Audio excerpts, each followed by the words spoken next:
The Puck Portfolio with Andy McNeil. Hey, welcome to the Puck Portfolio. It is Wednesday, December 18th. 5 games on tap for tonight. I'm going to be bringing Nick Martin in just a second. He's getting set up right now. But decent night last night. I mean, all things considered, I was happy that the Boston Bruins saved me from a negative 3-unit night. As neither of my Nick Suzuki props hit. He had 0 shots on goal. He had a couple of points, I believe, but no goals, so that didn't help me out. Somehow picked the only Canadiens player who wasn't on fire on Tuesday night in a pretty embarrassing defeat for the Buffalo Sabres. Patrick Laine obviously having a big night, becoming the first Canadiens player in history, and I'm sure one of the only players in history to score his first 6 goals on the power play. Laine now on pace for over 40 goals, all of them being on the power play, it looks like. but we'll see what happens. Nick is ready to go, so let's bring him in. Nick, how did you do last night? I ended up about 1.4 units. I ended up adding Sabres, which was a tough look, but I also ended up adding Alex Turcotte to score, which was obviously a good call. It was plus 450. So not bad. I think the props we gave out on the show were not bad. Got the over in the Lightning game. Got the Kyle Connor. Got 4 shots for us pretty easily. So not a bad night at all. No, not a bad night at all. Just minus 1 unit for me last night, so a losing night. But considering that Suzuki was such a no-show in the shots and goals department, I'm pretty happy to only have lost 1 unit with the Bruins over 5.5 getting there in Calgary. Of course, the Flames scored those 2 early goals, went up 2-0 very early in the game. I believe it was before the minute and 21 second mark or something like that. But Boston came back and won in overtime. So that was nice. 5 games on the docket today. Philadelphia at Detroit. Samuel Ersson is going to start for the Flyers. Alex Lyon will start for the Red Wings. But you've got a bet on the Flyers money line, do you? I do. Yeah, I bet that one yesterday. I think we touched on it, but it was plus 106, and I don't mind it at minus 105. But I do like the prop I have in that game a little more, given the current prices here. Oh, yeah? And what's that? I like Owen Tippett to go over 2.5 shots still at minus 125. I think that's a good look. He's trending really low. He hasn't gone over 2 in 5 straight games. But with that said, he still leads the Flyers in shots on goal per game this season. And obviously this number is way, way down from what we've seen on Tippett typically over the last 2 seasons. And he's still playing with 2 guys who passed first in general in Michkov and Morgan Frost. And he's gotten a lot of attempts over the last 10 games. He's still got 30 attempts on goal. So I'm not too worried that he's going to end up trending this low. And this number really jumped out to me when you look at, they're playing Detroit, who give up the 5th most shots against in the league. I don't really think that's going to change anytime soon. So he is off the top power play unit, but I still like where he's playing at even strength. Obviously a good matchup versus Detroit. And like I said, this number is not even close to what we've seen typically for Tippett over the last 2 years. So I think there definitely is enough of a market reaction to the fact that he has shot less that this just looks like a good time to buy back in. And for what it's worth, the Tippett, Frost, Michkov line has been heavily owning much more of the play, as you'd expect. They have a 58% expected goal share, so they've been pretty good. And I think this is a good time to buy on Tippett. Yeah, I like it, and I agree with you on that one. Just looking at his shot attempts over the last 5 games or so, and even beyond that, he's been shooting the puck a ton lately. So let's get into Toronto and Dallas, though. Pretty interesting game here. Toronto starting a busy stretch, 4 games in 6 days, going to be playing back-to-back road games here beginning in Dallas. Not back-to-back, actually. Or is it? What am I saying? Why am I off kilter here? No, the Toronto Maple Leafs are not in action on Thursday, so not back-to-back road games. I don't know why I wrote that in my notes, but consecutive road games, let's just say. Toronto playing 4 games in 6 days. Like I said, going to be a pretty busy stretch for the Maple Leafs, and they aren't going to have their number 1 goaltender, Anthony Stolarz, who ranks third in goals saved above expected this season, according to Evolving Hockey. So Joseph Wall is stepping up in his place. He ranks fifth in save percentage among goaltenders who have faced at least 400 unblocked shot attempts. So pretty good. I think he matches up with Jake Ottinger pretty well. Ottinger ranks seventh in goals saved above expected and 11th in save percentage. Dallas allows the fifth fewest shot attempts in the league, while Toronto ranks 22nd. So there is a bit of a divide there in terms of the defending situation. And the Stars also have a slightly higher goals per 60 rate, or not slightly higher, actually considerably higher goals per 60 rate than the Maple Leafs. I'd say special teams kind of slightly in the Stars' favor, and that's mostly due to the penalty kill. I think they've been a little bit better there, but both teams have been pretty mediocre. I think a little bit better as of late, but overall pretty mediocre on the power play. And while I think there could be a reason to maybe back the Maple Leafs, depending on what's going on with this flu situation here in Dallas. I am going to zero in on a player prop here, and it's Mason Marchment anytime goal plus 310 at Sports Interaction. I think this is a pretty generous price, and I know this matchup has trended heavily to the under, with Toronto actually winning the last 6 trips to Dallas. And these two teams have also trended pretty heavily to the under, but plus 310 on a guy that over the last 15 games leads the Stars in shots with 45, leads the Stars in goals with 8. I think that's a pretty generous price to get on a guy here that has been goalless in his last 4 games, but pretty good on the season. 27 points in 29 games.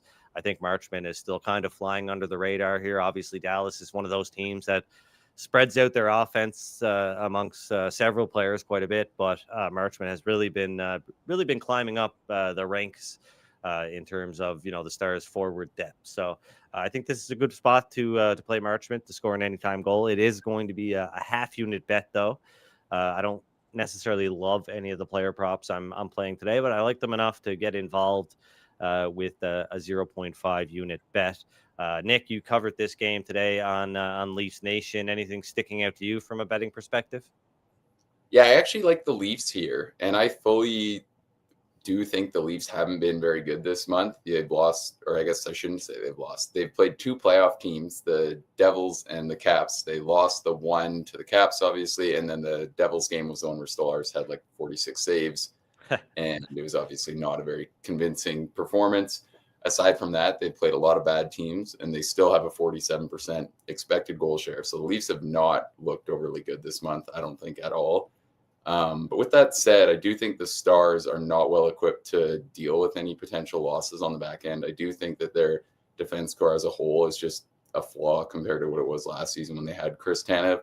Yeah. And the Leafs have spent a ton of those games still without some really key pieces. Now, outside of Stolarz, they have essentially what I think could be their playoff lineup back. The only guys on the IR are Yarncroc and Hakanpää. I don't know if either of them wound up playing meaningful minutes for Toronto at any point this season. So I do think that, the fact that the Leafs probably haven't been as good as maybe the record suggests, these teams have the same record this month, is being factored into the line, especially if the Stars end up with numerous absences on the back end. They recalled Alex Petrovic ahead of this game, who was terrible last season. They were trying hard to shelter him or just not have him in the lineup.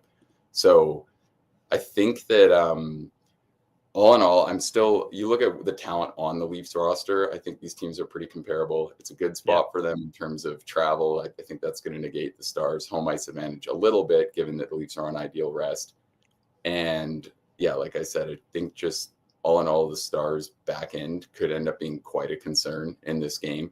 I didn't think they looked overly great versus the Caps on Monday. The penalty kill was excellent. Ottinger was excellent, but doesn't really make me think they're ready to play without Harley for, very long. Yeah. And Nils Lundqvist has also been pretty solid for them. So I think if 1 or 2 of those guys end up out of the lineup, pretty good spot for the Leafs here. And I do think, now that we probably will see a bit of a bounce back from the Leafs as they get all their guys back in the mix.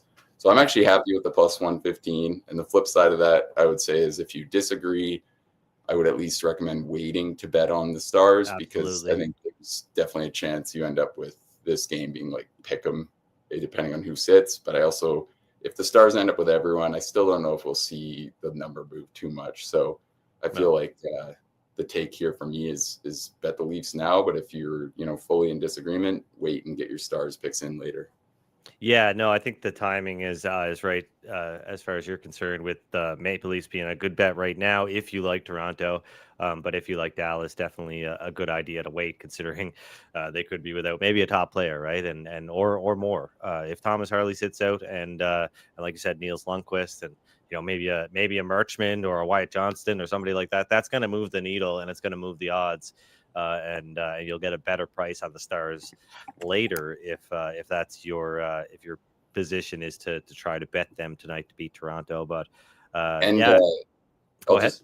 DeBoer's quote was numerous. So like it sounds, based off what he said at practice, numerous game time decisions. Yeah, it sounds like it could be someone coming out of the mix that we aren't even really hearing about yet. So definitely be careful betting the Stars right now. And that could also mean that Thomas Harley could play tonight. He might be working his way back, but that, since it does look to be running its way through the team, this illness here, then there could be several players impacted, and even some of the players that do play might be maybe a little bit off their game, depending on how they've been feeling the last couple of days.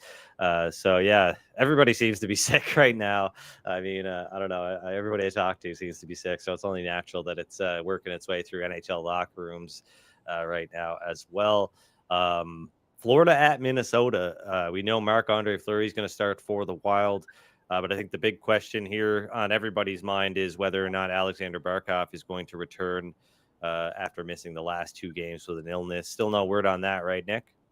Yeah, I didn't check that this morning. Hopefully we got favorable news, because nothing. The line is at -155. So who knows? Obviously, a lot of movement in our favor there so far, but we'll definitely get some of that back if Barkov is confirmed out. Yeah, for sure. Nice, Jake, coming in with the valuable information that we're looking for. Alexander Barkov is on the ice for the morning skate.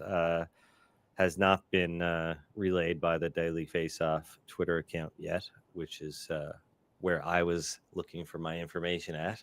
Kind of a one-stop shop. They're pretty good. They're pretty good at what they do, right? So anyway, Barkov back for the Panthers. It looks like that's going to be a big plus. Obviously, Florida coming off that big win over the Edmonton Oilers, a little bit greasy, a little bit ugly, but they got the win after back-to-back shutout losses versus the Calgary Flames and the Vancouver Canucks. So I guess not a whole lot to talk about there, as we, got ahead of it yesterday, and now with the Panthers being a much bigger favorite than they were on Tuesday, it's kind of beside the point now, right? We don't have to hash out that too much. A game that we are also both on Wednesday, that we gave out on Tuesday's show, is the Utah Hockey Club. We thought they were a good bet at -105, a decent bet at -115. But now at a lot of sports books, they're exactly where we thought they ought to be at -125 on the money line. I'm not sure if that has come back down yet or not, but seems to be that most of the value on Utah money line is gone. Kirill Kaprizov is going to start for the Hockey Club. He ranks 5th in goals saved above expected this season, according to Evolving Hockey, so that's good for us. Obviously, the Canucks have Thatcher Demko back, and he's coming off a pretty good performance. And of course, JT Miller back with the team as well. But -105 to -115. I think both Nick and I agreed that Utah was a good bet at those odds. And as things stand, it looks like we did a good job getting out in front of that. But maybe not so much a good bet now. Nick, any other thoughts on this game before we move on? Yeah, no, not really. I think we've touched on a lot. The Utah's still up there at -120, so I wouldn't hate a smaller play on that. But yeah, I don't hate it. The Canucks are just not looking overly convincing right now, and Utah looks great. So I think this is kind of a good spot to keep riding that. I was meaning to check if we did see confirmation that it would be Vejmelka. It has. Yeah, that's confirmed. It's been confirmed for a couple of hours now, I think. Yeah, the gap between him and Ingram this year has been pretty crazy. So, I think that's the only thing there. I like the way that Utah looks. I think it hasn't been remotely surprising that we've started to see them hang up a lot more offense, because there was a stretch there where I think they were one of the most snake bitten teams in the league. They looked really good offensively, and now they're starting to be rewarded with more of the results I think they deserve. So, yeah, I've been liking the way Utah's looked of late. Yeah, Vancouver, obviously they've got a really good road record, one of the best in the NHL, really, as far as points percentage goes. 10-2-1 on the road, but they've lost 2 of their last 4 on the road. Although Thatcher Demko did have a pretty good performance against the Colorado Avalanche, stopping 30 of 31 shots. But yeah, I mean, Utah, they just grade out better than the Canucks in a lot of ways here. They've won 7 of their last 11, which is pretty good. But they have lost 5 in a row on home ice, so that's not great considering how good the Canucks have been on the road. But just looking at some key metrics here, at 5-on-5, Utah ranks 5th in shot attempt percentage, 11th in expected goals percentage, and 7th in goal share. While the Canucks are 19th, 20th, and 14th in those categories. So strong 5-on-5 play kind of goes to the Utah Hockey Club. Hopefully that and some good goaltending from Vejmelka will be enough to carry them over the Canucks tonight. I think this could be a pretty tightly contested game, though. The last note I'd put out there too on the Canucks, and it's definitely felt this way when you see them play good teams, is they've had the 4th easiest schedule to this point. And I do think in my head, from what I can remember, a lot of their road wins have been over some pretty bad teams. They had the California trip. They had a East Coast trip where they faced a lot of teams that weren't in very good form at the time. So, I think in time we'll definitely see that road record stabilize towards, more league average results. Yeah, for sure. So just one more game before we do a little bit of a look ahead to Thursday's big slate, in which there is 9 games scheduled for Thursday. The Winnipeg Jets and the Anaheim Ducks. The Jets got it done, come from behind, win over the San Jose Sharks with a goal in pretty much the last minute to get that victory on Tuesday. They've won 9 of their last 10 and 8 straight versus the Ducks. Anaheim is 2-3 this season as the home team when their opponent is on the second half of a back-to-back. I'm going to guess that Eric Comrie will start for the Jets. I don't think that's been confirmed, but pretty much almost a certainty given that Connor Hellebuck was in goal last night. He's lost his last 3 appearances. He's allowed 3 goals or more in all but one of his 7 starts as well. So definitely a downgrade there. I mean, whether you like Comrie or not, it's you're going from, arguably the best goaltender in hockey to a pretty average goaltender, and that's a big drop off.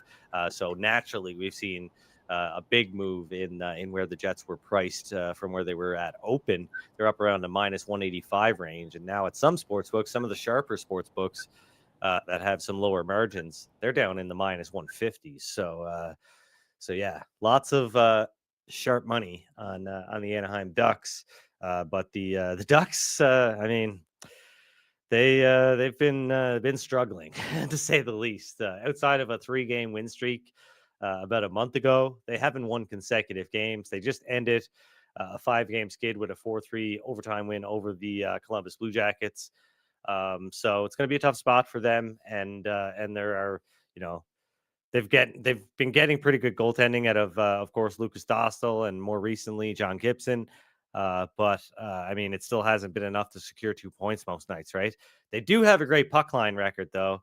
And a lot of that has to do with exactly half of their games, their losses this year actually have been 1-goal defeats. So they've been keeping it close in a lot of games, haven't been necessarily getting blown out too often.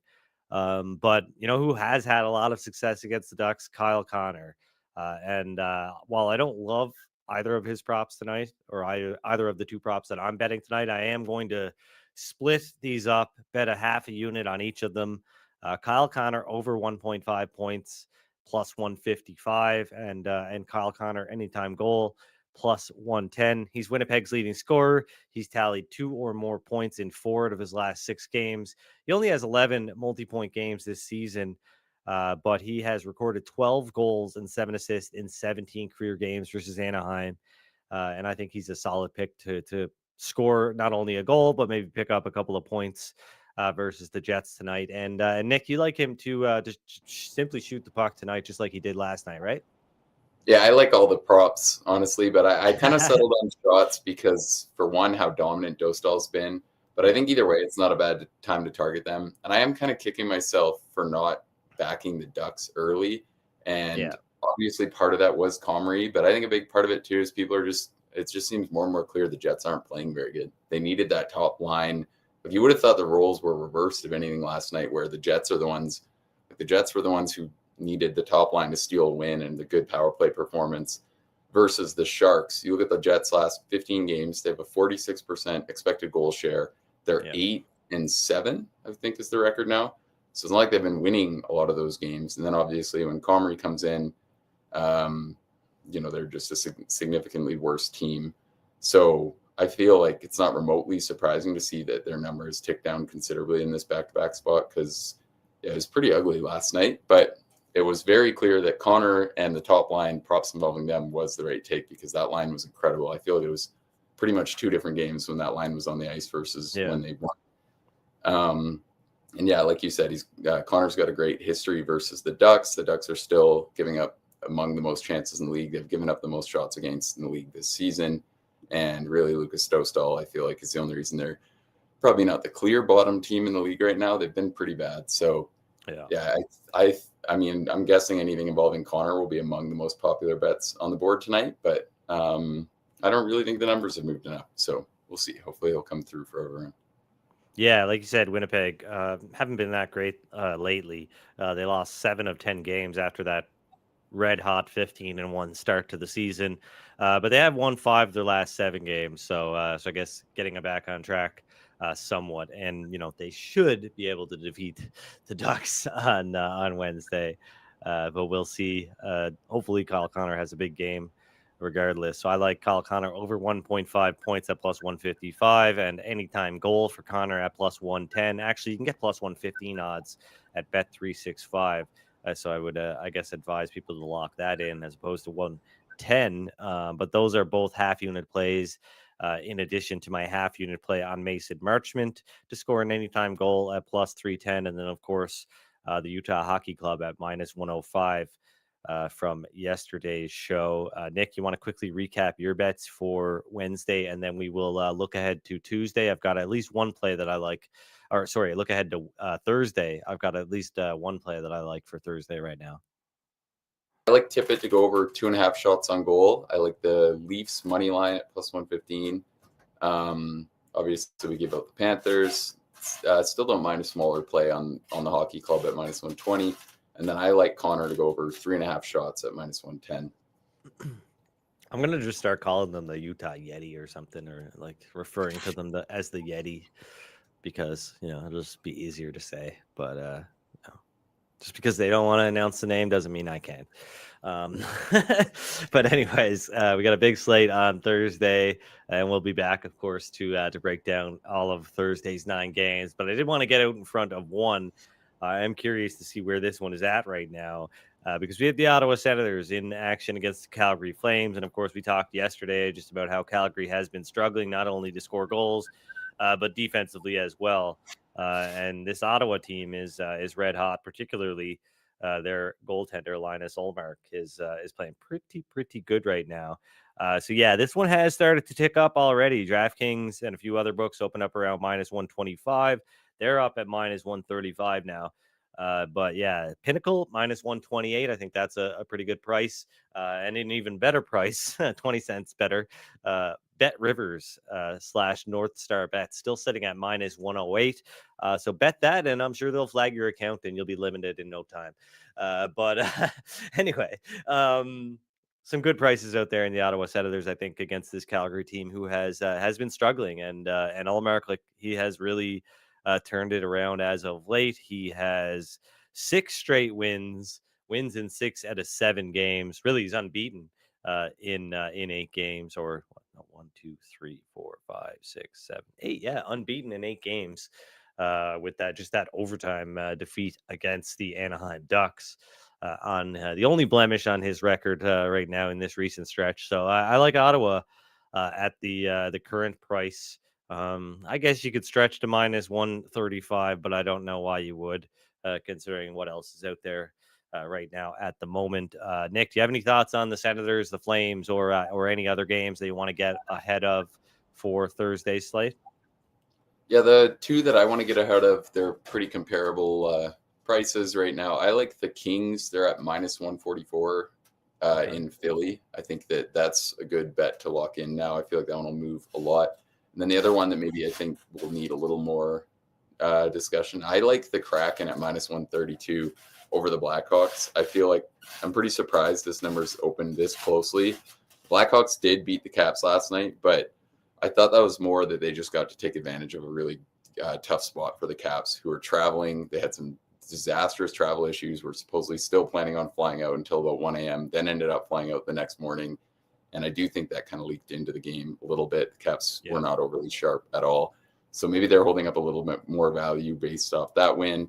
And then the flip side of it, I thought the Kraken were very hard done by last night. And I kind of think, since Vince Dunn's come back into the lineup, the Kraken have been pretty damn good. He's one of the bigger needle movers in the NHL. And I think they suddenly actually have a pretty deep and high quality defensive core. So I don't really think these teams are overly close right now. I actually like the way the Kraken have been looking. So that's out there at minus 135 or minus 132 right now. And I would, if you can get something close to that, I think that's definitely a bet worth locking in. Yeah, I like it. So Senators money line for me and Kings and Kraken for you, correct? Kings and Kraken, that's right. And I hadn't looked at anything, but those were the first two that right away I was like, I don't think those numbers will hold at all. So yeah, for sure. Same with Ottawa for me, and it looks to be the case already. So get to it quick, because I don't think people are going to be lining up to bet the Flames at the current odds. Whereas I do think people will be lining up to bet the Sens at a pretty short price, all things considered. I could see that one holding. We'll see. Maybe I'm wrong. Maybe I'm an idiot. But I do think Calgary's been looking actually pretty good. I thought they played pretty good last night again versus Boston. Their underlying results this month are decent. So not saying I disagree, but maybe that one has some hope of holding up value tomorrow. We'll see. We will see, Nick. We will see. All right. Call me out like that on the show live on the air. I'm just joking. Their home juju is like, it. Honestly, I don't think there's a team where, like, there's a lot of teams with significant splits. I don't know if there's a team where it feels like I actually expect them to look differently when they play on home ice than the Flames right now too. It feels like there's been so many of these road games where they're just so flat, and then I've had a lot of these home games where they hang tough with pretty good teams. So who knows? Maybe that's just in my head a little bit. A lot of those, they've gotten really good goaltending, but yeah. We'll see. So I'm wrong, is what Nick is saying. A bad bet. Don't bet the Senators if you agree with Nick. But if you agree with me, bet the Senators. Anyway, we're right on time here at the 30-minute mark. I think a pretty good show today, considering such a light slate and not a lot going on in the NHL today. And obviously, we're moving towards the 3-day holiday break, which we are all looking forward to, I'm sure. And then we'll have some World Junior hockey to watch, as well as the NHL returning with a big slate, of course, following the holiday break. But we got lots of hockey before then, a busy weekend coming up. And we'll be back on Thursday at 1 p.m. Eastern time right here on the Daily Faceoff YouTube fantasy and betting YouTube channel. Or I shouldn't say the Daily Faceoff. It's the DFO Fantasy and Betting YouTube channel. Big difference. And we will be right back at the same time, 1 p.m. Eastern time. So until then, good luck with your bets and gamble responsibly.